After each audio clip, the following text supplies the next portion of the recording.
Bonsoir, mesdames et messieurs, bienvenue dans votre émission sportive La Ligne Médiane. La Ligne Médiane est à suivre tous les dimanches à partir de 20h45 uniquement sur Star 5 TV. Notre émission du soir sera consacrée à cette coupe aux grandes oreilles qui est la Ligue des Champions. Et nous allons parler dans la première partie, la rencontre qui opposait le Manchester City au Real Madrid, et dans la deuxième partie, la rencontre qui opposait AC Milan à l'Inter Milan. Et nos spécialistes du soir sont Kamara Ibrahima Sori. Bonsoir et bienvenue. Bonsoir Souma, bonsoir à tous les téléspectateurs de la Star 5 TV Guinée. Et Bali Bademba, bonsoir et bienvenue. Bonsoir Souma et bonsoir à nos téléspectateurs. En parlant de la Ligue des Champions, on s'attendait à un choc et on a été servi sur la pelouse de Santiago Bernabéu. Kamara, que pensez-vous de cette rencontre? Ouais, ça a été une rencontre assez électrique, une rencontre de suspense, une rencontre de curiosité, puisque tout le monde s'attendait à ce que cette formation de Citizens vienne prendre leur revanche sur leur adversaire qui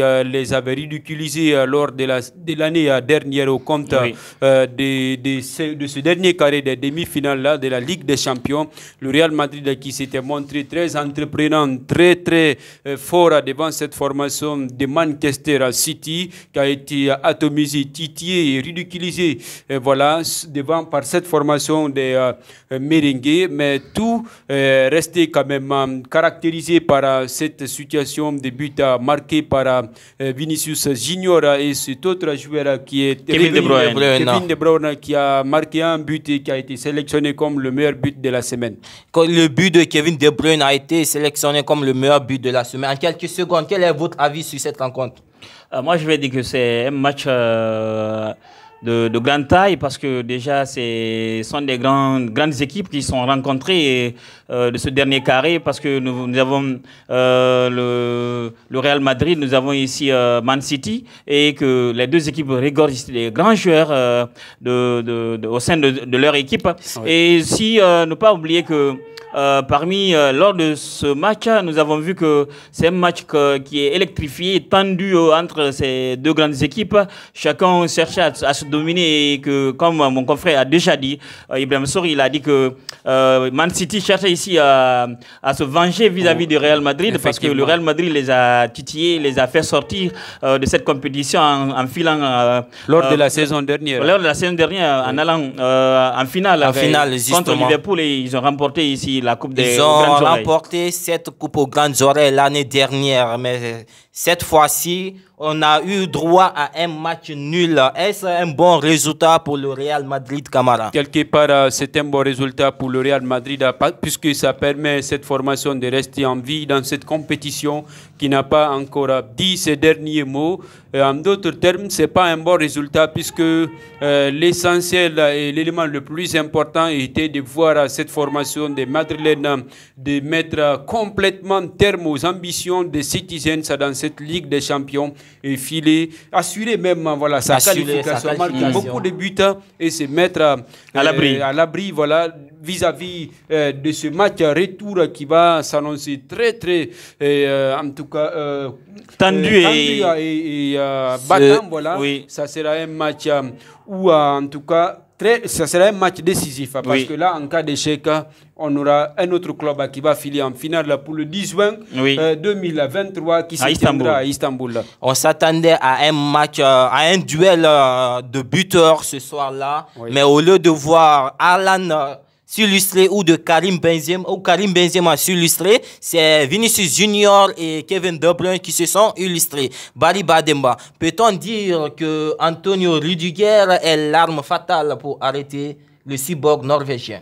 Selon le premier match, Souma, nous allons dire oui, parce qu'il a pu tenir ici ce cyborg, ce Norvégien qui, au jour d'aujourd'hui, qui s'exprime sur la chaîne internationale, parce que dans son compteur, il a marqué plus que, nous allons dire, 50 buts de toutes compétitions confondues. Ouais. Et s'il arrive à le tenir jusqu'à ce qu'à la fin des 90 minutes de jeu, qu'il n'arrive pas à marquer, nous allons dire qu'il a pu au moins faire sa part de vérité lors de cette rencontre.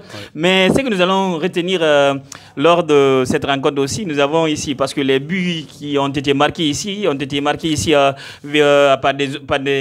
par d'autres joueurs que nous allons dire, par Vinicius Junior et Kevin De Bruyne. Et là, ce Norvégien a pu au moins faire de son mieux. Ce Norvégien, un jeune talent sur la pelouse, comme tant d'autres comme Vinicius Junior, Rodrigo, mais aussi le français Kamavinga, le passeur décisif sur le but de Vinicius, mais aussi le fautif sur l'égalisation de Kevin De Bruyne. Que pensez-vous de la prestation de ce jeune joueur?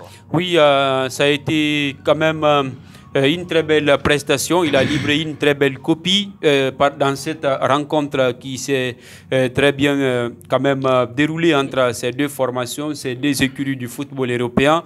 N'eût été voilà, cette erreur monumentale de la part de Kamavinga, les Citizens n'allaient pas trouver le chemin des filets. Oui. Mais bon, ce qu'il faut retenir de sa prestation, c'est la positivité, puisqu'il a été quand même le passeur décisif du côté des Madrilènes. Du côté des Madrilènes, nous avons parlé de cette équipe de Real Madrid. Nous allons parler aussi un peu sur l'équipe de Pep Guardiola. Que pouvez-vous nous dire sur le match des hommes de Pep Guardiola, Barry Bademba? Nous allons dire que Pep Guardiola, compte tenu de cette rencontre, ils ont pu au moins faire de leur mieux parce qu'ils n'étaient pas à domicile, ils étaient à l'extérieur parce qu'ils ont joué sur la pelouse des Madrilènes. Et voyant cela, et qu'ils ont pu au moins marquer un but à l'extérieur, parce que n'oublions pas que la donne a changé au niveau de la Ligue des Champions. Avant, quand tu marquais un but à l'extérieur, c'était 2 buts. C'était 2 buts. Mais au jour d'aujourd'hui, maintenant, selon les nouvelles règles ici, mises en place ici par comment dirais-je, par la FIFA, nous allons dire qu'au jour d'aujourd'hui, maintenant, quand tu marques un but à l'extérieur, est égal à un but, c'est considéré comme ça. Mais nous allons dire que les Citizens, ils ont pu au moins faire de leur mieux pour qu'ils puissent être ici à la conquête de cette coupe. Mais nous allons dire que oui, ils ont pu tenir quand même. Les Citizens ont pu tenir face aux assauts madrilènes. Alors, Camara, est-ce que ce Manchester City peut éliminer le grand Real Madrid, le tenant du titre, avec 14 titres dans les armoires? Ils ont encore des intentions qui sont dévoilées, celle de prendre leur revanche sur cette équipe madrilène, mais ce n'est pas fini.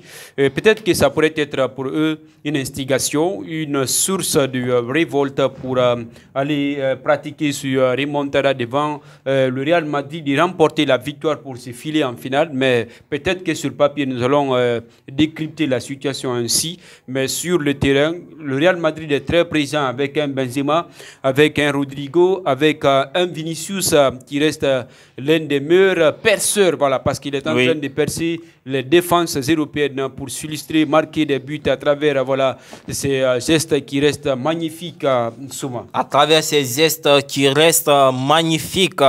Alors, monsieur, j'ai besoin de votre analyse personnelle à tour de rôle. Comprenez-vous le choix du technicien espagnol de se priver des talents comme Riyad Mahrez, comme Phil Foden, mais aussi le champion du monde Julian Alvarez lors de cette rencontre? Oui, moi je respecte son choix parce que pensant ici au match qu'il a effectué vis-à-vis ici, de l'Arsenal, du moins ça. Vous savez, depuis le 26 avril, ils ont joué contre Arsenal et ils ont pu remporter la victoire parce qu'ils étaient aussi dans une situation très très difficile du championnat anglais. Ils étaient deuxième, ils talonnaient ici comment dirais-je, Arsenal aussi. Alors ce qui fait que il a contenu l'équipe là pour jouer contre les Madrilènes pour que au moins ils puissent maintenir ici ce cap là qui chaque fois il rencontre ici le Real Madrid arrive toujours à lui battre pour qu'il puisse au moins trouver des solutions à ces problèmes pour la qualification en finale. Pour qu'il puisse trouver solution à ces problèmes, Camara, comprenez-vous réellement ces motivations pour laisser Riyad Mahrez sur le banc, mais aussi Phil Foden? Puisqu'ils ont quand même arraché un nul à travers ce même choix tactique. Mais est-ce qu'on peut jouer contre le grand Real Madrid avec le même 11 partant 90 minutes quand on a des talents comme ces joueurs sur le banc? J'ai dit bien, puisqu'ils ont remporté un match nul à travers ce même choix tactique, il faut saluer alors ce choix tactique. Il faut être d'avis que ce choix tactique est répondant. Sauf que quelque part, ça laisse encore à désirer parce que n'eût été l'erreur de Kamavinga, ça allait être très difficile pour cette formation de Citizens de revenir au score. Je voudrais même appuyer ce que Ibrahim Kamara dit parce que vous n'avez pas lu le choix. Est-ce que réellement le fait qu'il a laissé Riyad Mahrez sur le banc et d'autres joueurs aussi, nous allons dire, Bien sûr, parce que si nous prenons Grealish par exemple, au terme, c'est un joueur qui est en forme aujourd'hui. Et nous prenons Bernardo Silva, c'est un joueur qui est en forme. Donc est-ce que on peut le comparer au jour d'aujourd'hui de Riyad Mahrez? Parce que Riyad Mahrez, bien sûr, c'est un joueur qui est à la course du ballon d'or africain aussi, n'oublions pas. Riyad Mahrez n'est pas un petit joueur. Ah, bien sûr. Et Phil Foden aussi n'est pas un petit joueur. Bien sûr, pour cela je dis, vous savez, l'entraîneur a son choix en lui personnellement. Donc c'est à lui maintenant de choisir. Mais les choix de l'entraîneur aussi peuvent parfois pécher. Oui, parfois on peut le dire, parfois. Voilà, on a vu l'entraîneur du Portugal lors de la Coupe du Monde quand Cristiano Ronaldo a été aligné sur le banc, ce qui s'est donné. Donc cela n'est pas condamné que l'entraîneur fauche. Mais il est responsable, c'est le premier responsable. Alors s'il arrive à dire tel joueur est capable de faire mes affaires, donc c'est à respecter de sa décision. Mesdames et messieurs, c'est la fin de notre première partie. On se retrouve juste après une courte pause dans la seconde partie.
Bonsoir. Mesdames et messieurs, encore une fois, bienvenue dans votre émission sportive. Dans ce studio, je sens que nos spécialistes sont tellement chauds. Alors, on va enchaîner avec cette deuxième rencontre qui opposait AC Milan à l'Inter Milan. L'AC Milan, justement, malmené et dominé sur sa pelouse.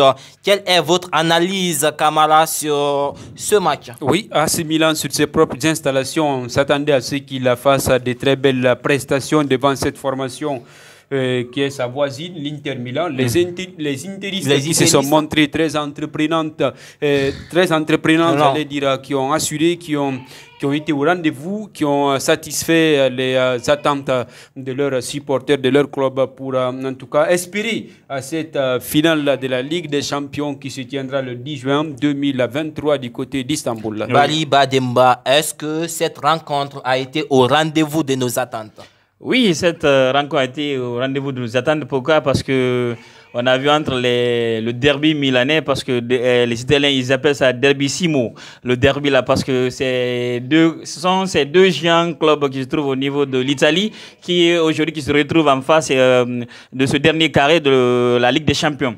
Et parce que nous avons ici les grands joueurs qui existent dans ces deux équipes, mais au début du championnat, après la Coupe du Monde, nous avons vu que Inter Milan et Milan AC ne se portaient pas très bien parce qu'ils avaient les difficultés ici pour se maintenir ici parmi les 5 clubs au niveau du classement. Le top 5. Le top 5 du classement au niveau de l'Italie. Et parce que nous avons vu qu'à ce niveau-là, que c'est ce club-là qui a été champion au niveau d'Italie. Alors, nous avons vu que lors de cette rencontre, ils ont pu au moins se démarquer. Comme Dzeko, si nous prenons à la 8e minute, il a pu marquer le premier but et il a été talonné ici par Mkhitaryan qui a marqué le deuxième but à la 11e minute.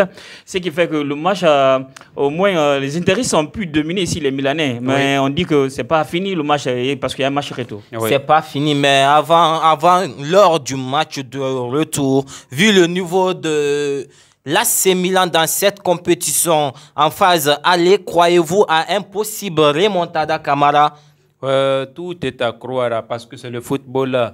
À un moment donné, là, c'est Milan qui peut faire un sursaut d'orgueil parce que c'est le deuxième club le plus titré de cette Ligue des Champions avec 8 titres au compteur derrière le Real Madrid.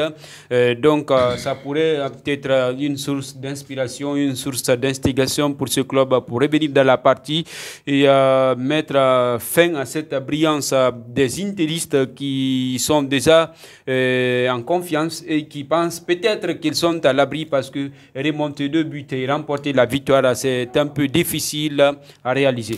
C'est un peu difficile à réaliser, mais avec ce manque du côté de l'AC Milan, car Bennacer est sorti à l'heure de jeu sur blessure et Raphaël Leao était déjà blessé.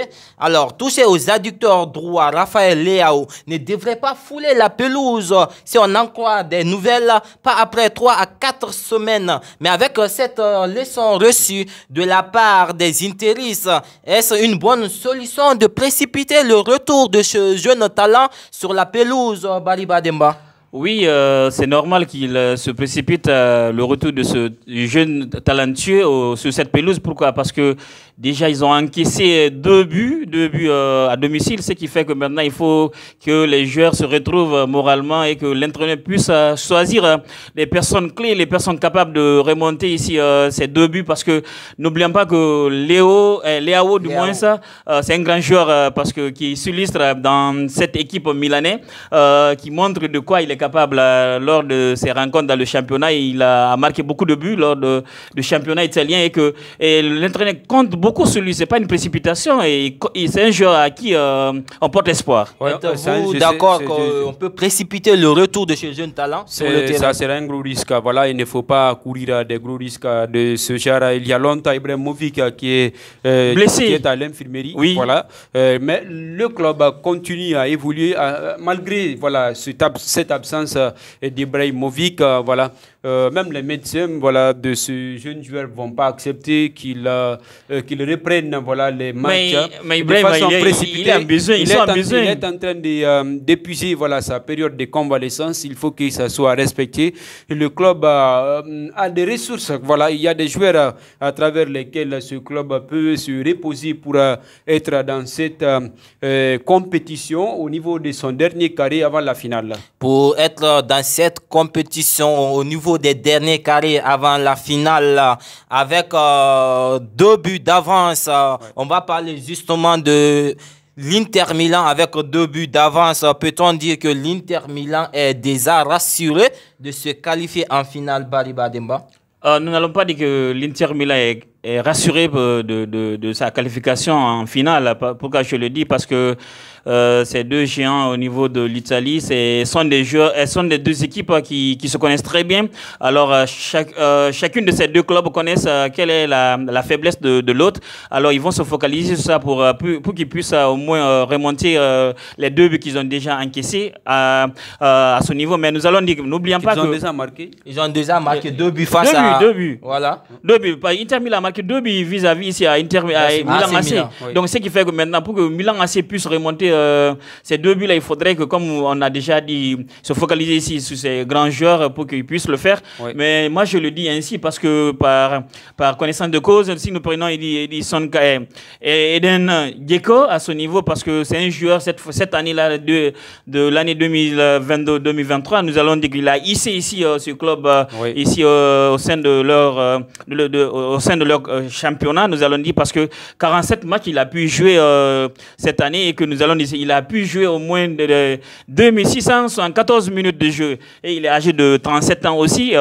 Les 2 compétitions confondues, il a pu au moins marquer 14 buts et 4 buts en Ligue et 4 passes décisives à son compteur et nous allons dire que c'est un grand joueur. Est-ce que Milan AC pourra au moins faire l'affaire? Donc, on peut conclure avec vous que l'Inter Milan est déjà rassuré pour se qualifier en finale. Quelque part, je vais le dire, mais tout reste à désirer la suite parce qu'on ne peut pas parler sur la pelouse à la place des joueurs. Ouais. Mais sur papier, on peut le dire. Êtes-vous du même avis que Bariba Demba? Sur le papier, c'est déjà affirmé. Ce club peut quand même reposer la tête sur les oreillers en tant que déjà qualifié pour la finale de la Ligue des Champions. Mais voilà, sur la pelouse, les réalités seront toutes contraires. Oui. Parce que tout est possible que cette formation d'AC Milan revienne à la charge pour essayer de changer la physionomie de ce dernier carré des demi-finales que nous allons surnommer le derby des voisins. Oui. AC Milan, Inter Milan, c'est comme un calcio. C'est comme, disons, moi je peux appeler cela du côté d'Espagne le classico. Voilà. Le classico entre ces deux formations. Donc ça laisse à désirer. Il ne faut pas que cette formation se dise déjà qualifiée. Du côté de l'Inter Milan, on avait des attaquants, des grands attaquants sur la pelouse comme Dzeko, mais aussi Lautaro Martinez, Bari Bademba. Oui. Que dire du match du capitaine Lautaro Martinez? Lautaro Martinez, on va dire cet Argentin qui possède un grand talent et qui porte aussi la couleur de cette équipe les interistes, je vais dire, oui. Et parce qu'il est le capitaine de ce club et qu'on compte beaucoup sur lui. L'année passée, il a ici ce club et a marqué ici des buts incroyables et tout le monde comptait sur lui parce que n'oublions pas, à côté, nous en avons Lukaku qui est à côté de lui et qui essaie de faire de son effort pour qu'il puisse aussi revenir sur la marque au sein de ce club. Mais au jour d'aujourd'hui, Lautaro Martinez, il n'a pas au moins brillé lors de cette rencontre, mais malgré cela, ça reste un grand attaquant. Et Lautaro Martinez reste un grand attaquant. Est-ce qu'on peut comparer ce duo de Dzeko et Lautaro Martinez et Lukaku? Disons que sur la pelouse, à travers ce dernier match qui vient de se terminer, que c'est Dzeko qui a assuré pour son club. Qui a pu marquer. Au lieu que ce soit le capitaine. Oui. Alors que ce capitaine... Est-ce que le duo Dzeko et Lautaro est plus que le duo... Lukaku et Lukaku. Voilà, le duo qui répond pour le moment, nous allons parler de ce duo-là. Oui. On sait que le duo de Lukaku, c'est aussi un autre duo, mais là, nous sommes en train de constater quand même leur incapacité devant le duo de ce capitaine Dzeko qui ont déjà assuré et qui permettent à cette formation d'être en vie et de compter sur les 2 buts qui sont déjà marqués et tout laisse à croire qu'ils peuvent faire l'affaire devant la Milan. De compter sur les 2 buts d'avance qu'ils ont déjà marqués au match aller. Tout reste maintenant à jouer au match retour. Mesdames et messieurs, c'est la fin de notre émission sportive.